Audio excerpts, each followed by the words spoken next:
충격적입니다. 이건 말도 안 됩니다. 프랑스 미슐랭 셰프가 한국 시골의 백반 식당에서 된장을 배우고 있다고요? 전 세계가 경악했습니다.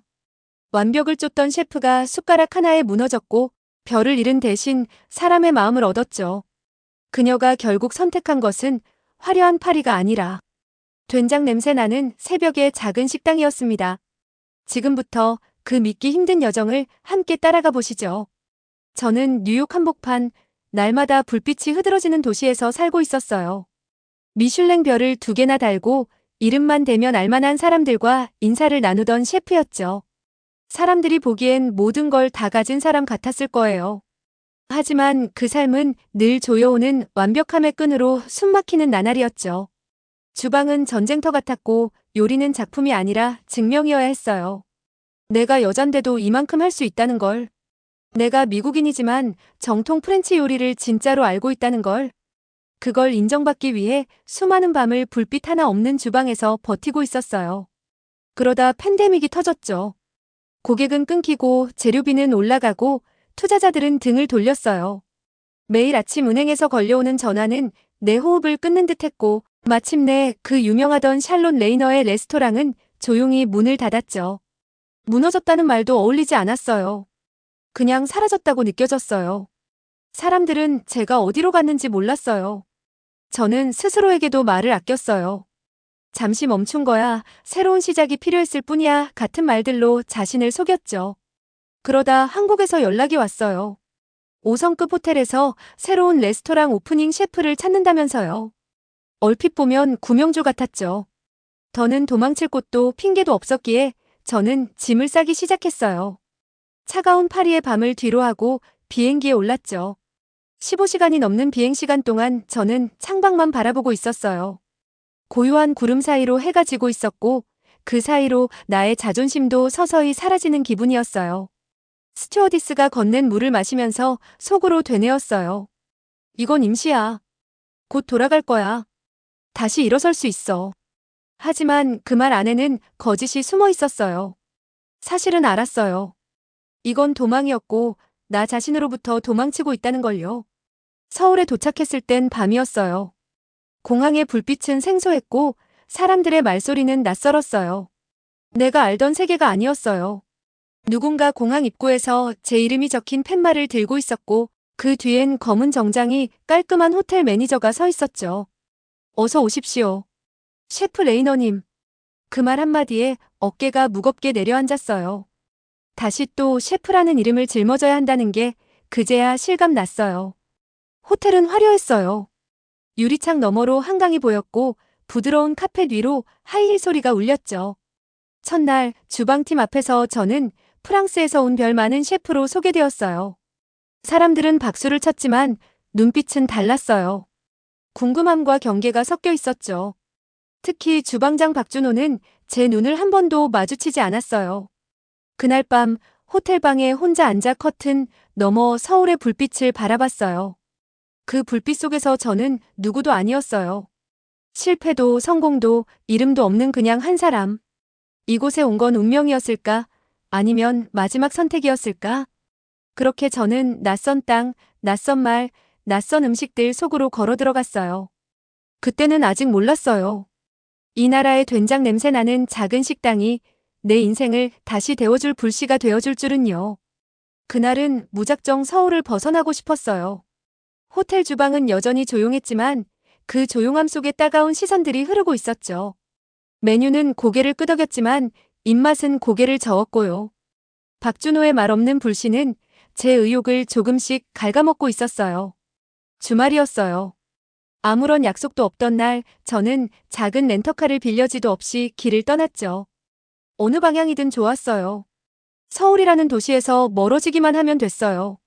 창문을 조금 열자 낯선 바람이 얼굴을 스치고 라디오에서는 흘러나오는 빠른 한국 노래들이 배경처럼 깔려 있었어요. 한참을 달리다 보니 어느새 도로가 좁아졌고 내비게이션은 신호를 잃었어요. 차창 밖엔 깊은 산이 보이고 사람 하나 보이지 않는 시골길로 접어들었죠. 어딘가 목적지 없이 흘러가는 게 오히려 마음을 편하게 했어요. 그렇게 흘러가다 보니 출출함이 서서히 밀려왔습니다. 그때였어요. 낡은 간판 하나가 도로 옆으로 삐딱하게 서 있는 게 눈에 들어왔어요. 벗겨진 파란 페인트 위에 흐릿하게 적힌 한글. 무슨 뜻인지는 몰랐지만 그 앞마당에 놓인 트럭들, 안에서 들리는 말소리, 그리고 밤 냄새 같은 게 저를 이끌었죠. 길가의 작은 식당. 저는 그렇게 이름 붙였어요. 식당 안에 들어서니 오래된 나무 탁자들, 그 위에 쌓인 양은 밥그릇, 그리고 서로 다정하게 말을 주고받는 중년의 남자들. 대부분 트럭 운전사처럼 보였어요. 그 안에서 저는 가장 낯선 사람이었죠. 메뉴판을 봤지만 아무것도 읽을 수 없었어요. 곧 할머니 한 분이 다가오셨고 저는 천천히 말했어요. Anything is fine. The most popular one, please. 그녀는 말없이 고개를 끄덕이고 사라졌고 잠시 후 한상 가득한 음식이 제 앞에 놓였어요. 된장찌개 같은 국물, 다양한 반찬들, 김치, 그리고 고추장 냄새가 강한 무언가 볶은 것. 한 손엔 스테인리스 수저, 다른 손엔 쟁반 가득한 온기. 처음엔 어색했어요. 투박하고 소박한 그릇들, 정돈되지 않은 상차림. 프랑스 식당이라면 절대 허락하지 않을 배치였어요. 그런데 첫 숟가락을 떴을 때 그 모든 생각이 멈췄습니다. 뜨겁고 진한 국물 속에 뭔가 낯설지만 친근한 맛이 퍼졌어요. 소금도 크림도 와인도 없는데 왜 이렇게 깊은 거죠? 고추장에 볶은 고기는 달콤하면서도 매콤했고 김치는 시원했어요. 입안에서 조화로운 오케스트라처럼 맛들이 돌아가고 있었죠. 어떻게 이런 음식이 가능하지? 혼잣말이 나왔고 그걸 듣고 있었는지 할머니가 다가와 조용히 말했어요. 시간과 정성이에요. 통역 없이도 그 말은 알 수 있었어요. 얼굴엔 잔주름이 가득하지만 그 속에 담긴 단단한 신념이 느껴졌어요. 저는 그 말에 할 말을 잃고 고개를 숙였어요. 이상하게도 눈물이 살짝 고이더군요. 식당을 나올 때쯤 저는 무언가 가슴 안쪽에서 울컥 올라오는 걸 느꼈어요. 그건 단순히 맛의 감동이 아니었어요. 내가 잃어버린 무언가. 오래전 요리를 처음 시작했을 때 느꼈던 순수함, 기쁨, 그리고 따뜻함이었어요. 그날 밤 저는 호텔방으로 돌아오지 않았어요. 근처에 숙소를 잡고 밤새 식당 생각만 했어요. 다음 주말엔 다시 가야겠다고 마음먹었죠. 서울이라는 화려한 도시 안에서 아무도 나를 몰라줘도 괜찮았어요. 하지만 그 작은 식당 안에서는 아무도 내 이름을 몰랐지만 나를 따뜻하게 데워주는 밥 한 끼가 있었거든요. 그 다음 주말 저는 서울을 떠나는 길에 한결 가벼운 마음이었어요. 내비게이션에는 강원도 모처라는 불확실한 목적지가 찍혀 있었지만 지난번처럼 헤매지 않으려고 미리 지도를 저장해 두었죠. 마음 한편엔 설렘과 조심스러움이 함께 있었어요. 식당 앞에 도착했을 때 푸른 간판은 여전히 낡은 채로 제자리를 지키고 있었어요. 평일 오후라 그런지 손님은 적었고 조용한 분위기 속에 익숙한 된장 냄새가 퍼져 있었죠. 할머니는 저를 보자 고개를 끄덕이며 웃었어요.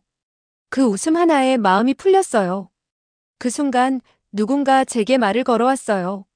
깔끔한 셔츠 차림에 안경을 낀 남자였어요. 혹시 도와드릴까요? 영어로. 그가 바로 태원이었죠. 미국에서 왔다고 했고 지금은 이 마을 중학교에서 영어를 가르치고 있다고 했어요. 제 이야기를 듣고는 할머니와 통역을 맡아주었어요. 저는 주방을 한번 구경해도 될까요? 하고 조심스럽게 부탁했어요. 할머니는 잠시 저를 바라보더니 미소를 머금은 채 고개를 끄덕였어요. 주방 안은 생각보다 더 단출했어요. 오래된 가스레인지, 철제 냄비 몇 개, 그리고 무언가 담긴 항아리들. 그 속에선 마치 시간 자체가 발효되는 듯한 냄새가 났어요. 된장은 매일 아침 손으로 저어야 한다는 말에 놀랐고 말린 멸치와 다시마로 낸 국물은 그 깊이를 설명할 수 없었어요. 태원이 번역을 해주는 동안 저는 할머니의 손을 유심히 봤어요. 거칠고 굳은 살이 박였지만 움직임은 유연하고 섬세했죠. 그날 이후 저는 매주 그 식당을 찾았어요. 주방에서 조금씩 도우며 배추를 씻고 칼을 잡고 그릇을 닦았어요. 김치 담그는 나랜 배추를 절이는 데서부터 배우기 시작했어요. 양념을 바르며 할머니는 천천히 말했죠. 서두르면 안 돼요. 재료는 시간이 필요해요. 태원이 그 말을 옆에서 천천히 번역해 주었고 저는 그 말이 단지 요리만을 뜻하지 않음을 느꼈어요. 지금의 나, 과거의 실수, 불안한 마음. 그것들 역시 시간이 필요하다는 걸요. 그러는 사이 호텔에서는 문제가 점점 쌓여가고 있었어요. 박준호는 제 지시를 무시하고 경영진은 고객 입맛에 맞게 더 달고 짜고 맵게 만들라고 요구했죠. 저는 매일 혼란스러운 주방에서 점점 내 뜻을 잃어가고 있었어요. 결국 그날 밤 호텔방 창문을 열고 저는 오래 고민했어요. 그리고 다음 날 사직서를 써냈죠. 이제 남은 건 불확실한 미래였어요. 비자, 숙소, 수입. 그 모든 것이 흐릿한 가운데 단 하나 분명한 사람이 있었어요. 태원이었죠. 두려움을 무릅쓰고 연락을 했더니 그는 아무 망설임 없이 말했어요. 제 집에 당분간 머무세요. 방 하나 비어 있어요. 그의 따뜻한 말에 눈물이 핑 돌았어요. 그날 밤 우리는 소주 한 잔을 나누며 처음으로 서로의 상처를 이야기했어요. 그는 미국에서 금융인으로 살았지만 큰 실패를 겪고 한국으로 왔다고 했죠. 그러고는 말했어요. 실패를 인정하는 것도 용기예요. 그 말이 저를 위로했어요. 저는 이제 도망치는 사람이 아니라 다시 배우려는 사람이었어요. 며칠 후 할머니께 제 마음을 전했어요. 이 식당에서 진심으로 다시 시작하고 싶다고요. 할머니는 말없이 제 얼굴을 오래 바라보다가 고개를 끄덕였어요. 주방의 문이 제 인생의 새로운 문이 열리는 순간이었어요. 식당에서의 하루는 새벽 4시에 시작되었어요. 어두운 마당을 지나 주방 문을 열면 이미 할머니는 앞치마를 두르고 항아리를 살펴보고 계셨죠. 된장과 고추장의 상태를 손으로 확인하고 흙이 묻은 채소를 하나하나 씻는 모습은 마치 오래된 의식처럼 느껴졌어요. 처음엔 칼질도 서툴렀어요. 배추가 찢기고 양념이 옷에 묻었고 불 조절도 어렵기만 했죠. 그럴 때마다 할머니는 아무 말 없이 제 실수를 눈치채고는 조용히 다시 보여주셨습니다. 요리는 말보다 손이 먼저였어요. 점점 감각이 생기기 시작했어요. 재료가 어떤 상태일 때 다듬고 언제 소금을 넣고 어느 정도 끓이면 맛이 살아나는지 감으로 배우는 법이었죠. 프랑스에서는 정확한 온도계와 레시피가 전부였는데 여기선 매일 달라지는 자연의 기운과 마주해야 했어요. 그 과정에서 저는 할머니의 요리 철학을 조금씩 이해하게 되었어요. 음식은 정성이고 위로고 기다림이라는 것을요. 그러던 중 문득 떠오른 생각이 있었어요. 할머니의 요리에 내가 배워온 프랑스 기술을 살짝 더하면 어떨까? 단순한 접목이 아니라 서로의 깊이를 살리는 조화로 말이에요. 그렇게 시작된 게 프랑코리안 백반이었어요. 첫 메뉴는 프랑스식 저온 조리법으로 만든 갈비찜이었죠. 소갈비를 수비드로 익히고 그 위에 고추장과 흑설탕을 배합한 소스를 얹었어요. 또 다른 메뉴는 된장을 와인과 섞어 만든 소스에 가자미살을 구워 올린 생선 요리였고요. 처음엔 손님들이 고개를 갸우뚱했어요. 고기 위에 이상한 소스가 올라갔다며 조심스레 한 입 먹은 후 조용히 눈을 크게 떴어요. 이거 진짜 맛있네. 할머니도 처음엔 우려하셨지만 손님들의 반응을 보며 천천히 고개를 끄덕이셨어요. 가장 보수적인 손님이던 김할아버지조차 참 묘한데 괜찮구먼 하고 웃으셨어요. 태원은 SNS에 음식 사진과 이야기를 올리기 시작했어요. 미슐랭 셰프가 찾은 한국 백반의 본질이라는 글은 점점 퍼져나갔고 손님도 하나둘 늘기 시작했죠. 그러나 평온한 행복은 오래가지 않았어요. 어느 날 마을 이장님이 식당을 찾아왔어요. 이 지역이 재개발 구역으로 지정되었고 6개월 안에 건물을 비워야 한다는 소식이었어요. 그 말에 할머니는 한참 동안 아무 말도 하지 않으셨어요. 조용히 주방으로 돌아가 항아리 뚜껑을 열고 된장을 한번 저어보시더니 힘없이 앉으셨어요. 같은 날 프랑스에서 전화가 걸려왔어요. 예전의 동료 피에르였죠. 샬롯 돌아와. 너의 이야기가 프랑스에서도 퍼지고 있어. 새로운 레스토랑 열자. 투자자도 있어. 달콤한 제안이었어요. 잃어버린 명예를 회복할 수 있는 기회. 파리로 돌아가면 모든 게 달라질지도 몰라요. 그 밤 저는 방 안에서 한참을 생각했어요. 창밖엔 별 하나 없는 강원도의 밤하늘이 펼쳐져 있었고 제 마음도 똑같이 어두웠어요. 그러다 할머니 병실로 향했어요. 탈진으로 입원하신 후로 식당은 우리 둘이 대신 돌보고 있었죠. 제 얼굴을 보신 할머니는 조용히 물으셨어요. 뭔 일 있니?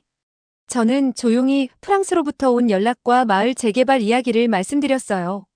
할머니는 잠시 침묵하시더니 제 손을 잡고 말했어요. 내가 어떤 길을 가든 마음만 진심이면 돼. 그게 제일 중요해. 그 순간 저는 눈물을 참을 수 없었어요. 그 말이 제 마음을 꿰뚫었고 결정은 자연스럽게 내려졌어요. 나는 돌아가지 않을 거예요. 이제는 여기서, 이 식당에서, 이 사람들과 함께 내가 잃었던 모든 것을 되찾아야겠어요. 다음 날 저는 태원과 함께 마을 사람들을 모았어요. 작은 마당에 놓인 접이식 의자 위 제 목소리는 처음엔 떨렸지만 점점 힘을 얻었어요. 이 식당은 단순한 밥집이 아니라 여러분의 기억과 정이 쌓인 곳입니다. 이 마을의 맛이자 얼굴이에요. 태원이 조심스럽게 통역을 도왔고 주민들의 눈빛이 변하기 시작했어요. 누군가가 고개를 끄덕였고 또 다른 누군가는 손을 들었어요. 그렇게 우리 동네의 맛을 지키자는 작은 캠페인이 시작됐어요. 할머니는 병원에서 회복 중이셨어요. 그 소식을 전하자 천천히 웃으며 말씀하셨어요. 우리 밥상이 사람들을 움직이네. 재개발 회사에 편지를 썼어요. 식당의 문화적 가치를 설명했고 주민들은 사인을 모았어요. 한 학생은 이 식당을 주제로 디지털 기록 프로젝트를 만들기 시작했어요. 누군가는 벽화를 그렸고 누군가는 할머니의 요리법을 손글씨로 정리했죠. 몇 주 후 회사 측에서 연락이 왔어요. 한 임원의 아들이 어릴 적 이곳에서 식사한 기억이 있다며 식당만큼은 보존 대상으로 검토하겠다고 했어요. 기적 같은 소식이었어요. 우리는 서로를 끌어안고 기뻐했어요. 그날 저녁 병실로 들어가 할머니에게 전했죠. 할머니는 조용히 눈을 감고 말했어요. 30년 지킨 자리를 이제 또 다른 사람이 지키게 되는구나. 그 말에 가슴이 먹먹해졌어요. 다음 날 저는 할머니의 낡은 노트를 꺼내 한 페이지씩 읽기 시작했어요. 거기엔 된장 끓이는 순서도 있었고 반찬 하나하나에 얽힌 사연도 적혀 있었어요.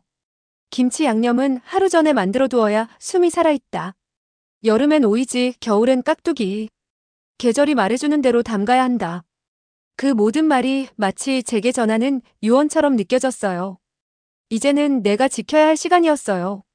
주방에 들어서자 손님들이 하나둘 찾아왔어요. 김할아버지는 된장국을 드시며 말했어요. 이 맛 변하지 않았어. 고마워요. 그리고 정씨 가족도 왔어요. 그 아이들이 김치를 더 달라고 외치며 웃었고 저는 조용히 웃으며 그릇을 다시 채웠죠. 그날 밤 식당 마당에 조명을 설치하고 조촐한 파티를 열었어요. 마을 사람들과 함께 한 상을 나누며 태원은 제 손을 잡고 말했어요. 당신은 이제 진짜 요리사예요. 사람의 마음을 채우는 요리사. 그 말에 울컥했어요. 미슐랭별은 없지만 그보다 더 빛나는 무언가가 제 앞에 놓여 있었거든요. 그 후 식당은 다시 문을 활짝 열었어요. 평일엔 할머니의 전통 백반이, 주말엔 제가 만든 프랑코리안 코스가 나갔죠. 두 가지 맛이 공존하는 공간. 두 사람이 함께 만든 밥상. 그리고 어느 날 아침 프랑스 요리학교 학생들이 방문한다는 소식을 들었어요. 저는 새벽에 일어나 항아리 뚜껑을 열었고 된장 냄새를 깊게 들이마셨어요. 할머니가 다가오며 물으셨어요. 오늘은 뭘 만들 거니? 저는 웃으며 대답했어요. 오늘은 내가 배운 모든 걸 보여주는 날이에요. 된장 냄새 나는 새벽. 그곳이 바로 제가 있어야 할 자리였어요. 오늘도 긴 이야기 끝까지 함께 해주셔서 진심으로 감사합니다. 누군가의 인생을 바꾼 따뜻한 밥 한 끼가 여러분의 하루에도 작은 위로가 되었기를 바랍니다. 저희 채널엔 이렇게 사람의 마음을 움직이는 이야기들이 기다리고 있어요. 다음에도 편안한 시간에 다시 놀러 와주세요. 따뜻한 구독과 좋아요 잊지 마시고요. 언제나 여러분 곁에서 이야기를 전하는 감동화목이었습니다.